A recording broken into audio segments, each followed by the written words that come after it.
전라북도 보호수 제9-0015 풍남동 은행나무 제3장 연촌의 평가와 기미 12 연촌은 사후에 어떤 평가를 받았으며 또 이른바 기미 10이란 누가 누구와 무엇을 가지고 논쟁을 벌인 것인지 그리고 그런 평가를 받고 그런 논쟁이 일어나게 된 이유는 무엇인지 알아본다. 반갑습니다. 여수입니다. 오늘은 그 세 번째 단원으로서 연촌에 대한 평가 중에서 특히 그 기미 시비를 집중적으로 살펴보기로 하겠습니다. 연촌에 관해서 어느 정도 안다고 자부하는 사람이라 하더라도 그 기미 시비의 내막에 대해서는 아마 잘 모르고 계실 겁니다. 연촌에 관한 평가를 두고 조선 중기에 저명한 석각들 사이에 논쟁이 있었습니다.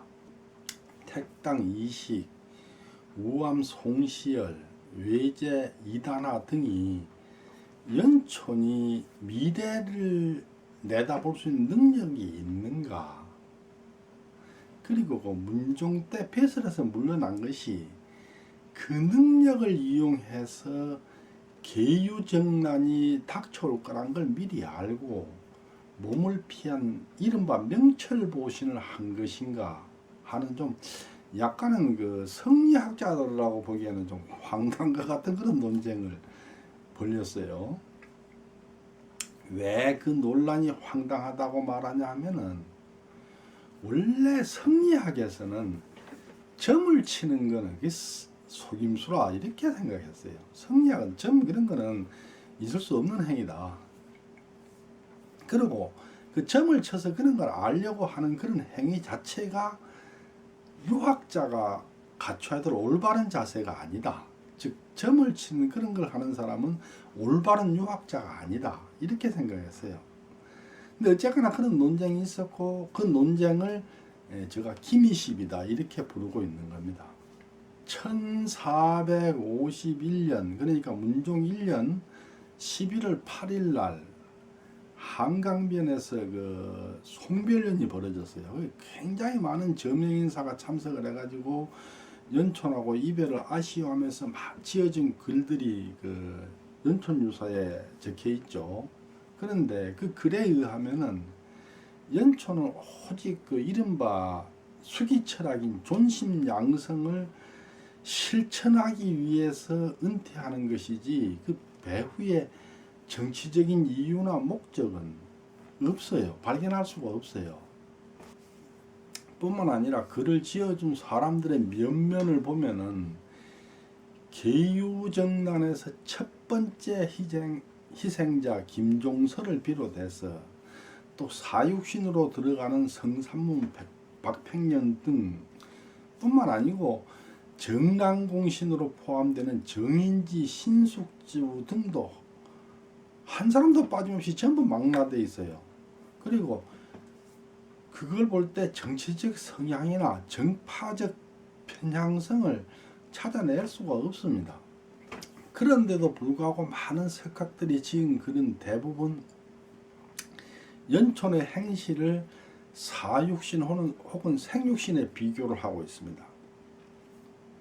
그리고 연촌이 돌아가시기 전에 사육신 혹은 생육신과 연관 지을 만한 정치적 사건이라면 계유정난밖에 없어요. 거기다가 많은 사람들이 지은 글에서 연촌의 은퇴가 계유정난을 예견한 명철보신이라고 그러니까 적시해서 적혀 있어요. 그 글을 전부 나열하면 너무 길어지기 때문에 다 생략하고 대표적인 사례로 조선 중기 최고 석학들이 벌린 이른바 그 기미시비에 관계된 것만 간추려서 살펴보도록 하겠습니다. 기미라는 것은 어떤 일이 일어날 낌새를 말하는 겁니다. 그리고 시비라는 건 옳고 그름을 다투는 거죠. 그러니까 어떤 일이 일어날 낌새를 알았느냐 말았느냐 이걸 다퉜다 이런 얘기죠. 즉 연촌이 계유정난이 일어날 것이라는 낌새를 미리 알고 몸을 피한 이른바 맹철보신을 한 게 사실인가 아닌가 여부를 놓고 다툰 논쟁이다. 이렇게 말할 수 있는 겁니다. 논쟁은 그 이식이 지은 글을 송시열이 논평하면서 시작됐습니다. 얼핏 보기에 연촌을 평가절하해서 마치 조롱하는 것처럼 익힐 수 있기 때문에 그 논란이 확대된 겁니다. 그 내용을 요약 정리를 해보면 다음과 같습니다. 기미 시비의 내용을 요약하면 다음과 같다. 첫째, 연초는 1451년, 즉 문종 1년에 벼슬에서 물러나 영암으로 낙향하였다. 그때 연촌의 은퇴를 두고 2년 후에 계유정난이 일어날 것을 미리 알고 몸을 피한 이른바 명철보신이라고 볼 수 있겠는가.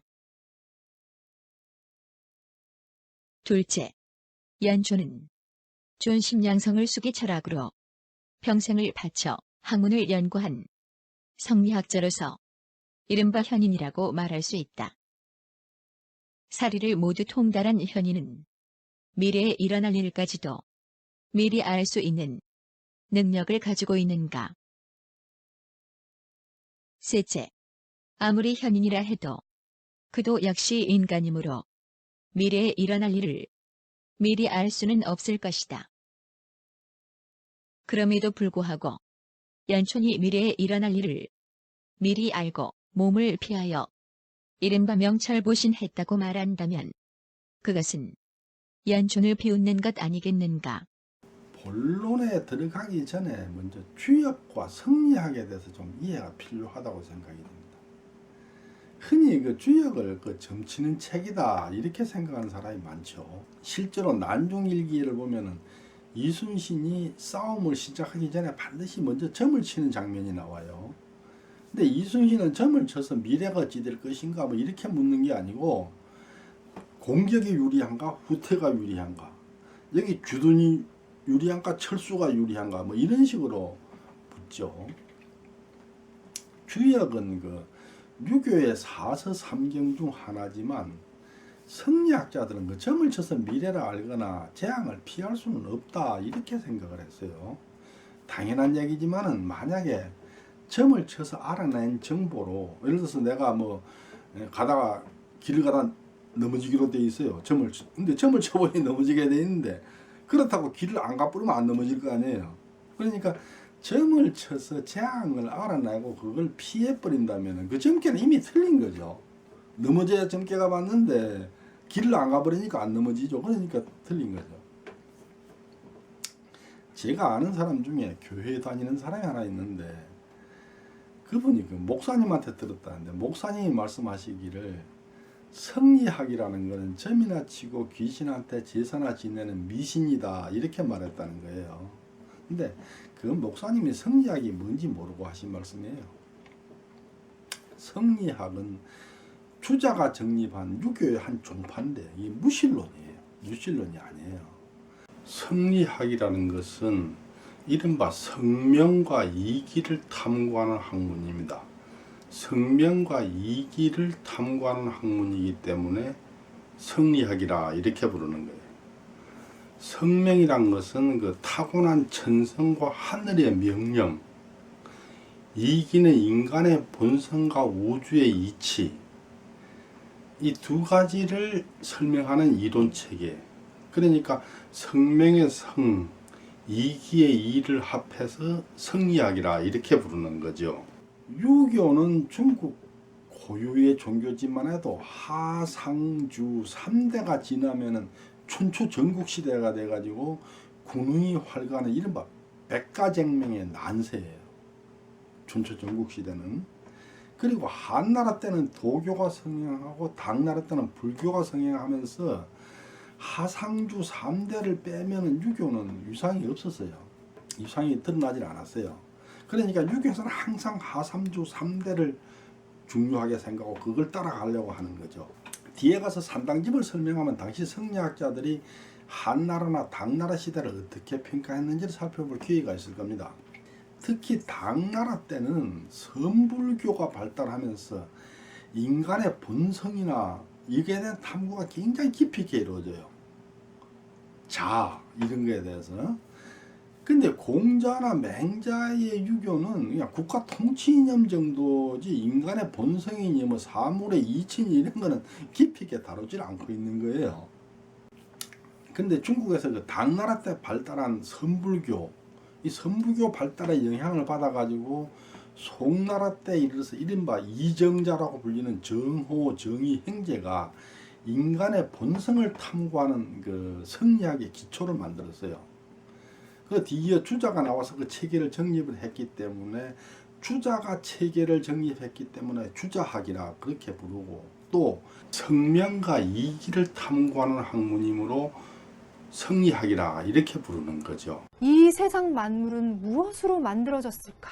이 고민해요. 이 고민이 바로 성리학에서의 첫 번째 체계예요. 두 번째, 이 세계 만물 우주 속에 인간이 살아가는데 이 인간의 내면은, 이 마음속은 대체 어떻게 생겼을까? 심성론이라는 것이 두 번째 체계예요. 세 번째, 이러한 인간의 심성론에 대해서 알았으니, 마음에 대해서 알았으니 그 마음은 이제 어떻게 할까? 유학은 뭐니 해도 수양이죠. 수양을 어떻게 할까? 세 가지의 체계로 나뉩니다. 자, 가장 중요하게 거론되는 부분을 이야기했는데요. 먼저 우주론과 심성론에 대해서 이야기해야 되는데 제가 공란으로 해놨죠. 여기에다가 쓰기도 부족함이 있어요. 그래서 제가 옆으로 조금 이동해서 판서를 해볼 테니까 여러분들도 깨알같이 정리하면서 이야기해 보도록 할게요. 우주 만물은 대체 어떻게 생겼지? 이 우주의 구성은 어떻게 되는 거지? 라는 고민에 대해서 앞선 성리학자들부터 쭉 이어져 오는 이론이 있었는데요. 바로 이거예요. 여러분들 성리학의 우주론을 이기론이라고 많이 들었을 텐데 이러한 이유입니다. 이 우주는요, 두 가지로 구성이 된대요. 그 두 가지가 뭐냐면 하나는 리라는 거고요. 하나는 기라는 거래요. 자, 대체 이게 뭐냐? 차근차근 갑니다. 리라고 하는 것은 이 세상 우주 만물을 이루는 근본적인 원리에 해당이 돼요. 원리이기 때문에요. 형태가 없어요. 그래서 움직임도 없습니다.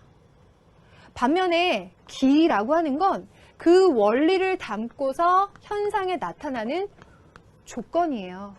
따라서 이 조건은요, 형태를 갖고 있고 움직임이 있습니다. 이 차이점이 있어요. 자, 따라서 이러한 이와 기의 특성상 본다면 이라고 하는 건 조금 어려운 말로 하면 형이 상학적인 관점에서 이야기하고요. 기는 형이 하학적인 관점에서 이야기하는 건데요. 제가 여기까지만 설명하면 제가 아니죠. 인간의 마음으로 한번 적용시켜 봐요. 심성론. 이제 알겠어. 이 우주 만물은 모든 것이 다 이라는 것과 그것을 담고 있는 기라는 것으로 이루어졌대요. 그럼 대체 인간의 마음은? 그걸 인간의 마음에 적용시켜요. 인간의 마음에는요, 성이라는 것과 정이라는 게 있대요. 이 인간의 마음 속에 있는 성이라고 하는 거는요, 아직 발동해서 표현되지 않은 마음이에요. 정은요, 이미 표현돼서 발동된 마음이에요. 예를 들어 볼게요. 유치해도 들어주세요. 여러분들이 지금 강의를 보면서 저 선생님하고 공부하니까 참 좋다. 열심히 해야지. 우리 열심히 공부하고 있을 거예요. 네. 그런데 그 공부 열심히 하고 있는 그 마음을 어때요? 발동시켜서 표현하는 거예요. 숭아운기에 들어와서 선생님 좋아요 하고 딱 하나 남기고 가요. 그게 내 마음이 발동돼서 표현이 된 거죠. 그건 정이에요. 근데 아직 그 마음을 발동시켜서 표현하지 않으면 아직은 성인 거예요. 그런데 만약에 그 발동시킨 부분에서 문제가 생길 수 있어요.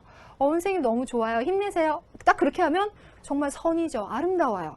그런데 만약에 저 선생님 너무 좋은데? 라고 해가지고 막 주소를 알아보고 전화번호 알아보고 해가지고 맨날 밤마다 막 장난 문자를 보낸다. 그럼 그건 자칫 악이 되는 거예요. 그래서 이 정이라고 하는 건 표현돼서 발동돼서 밖으로 나왔다라는 점에서 자칫 선으로 흐를 수도 있고 악으로 흐를 수도 있는 위험성을 갖고 있습니다.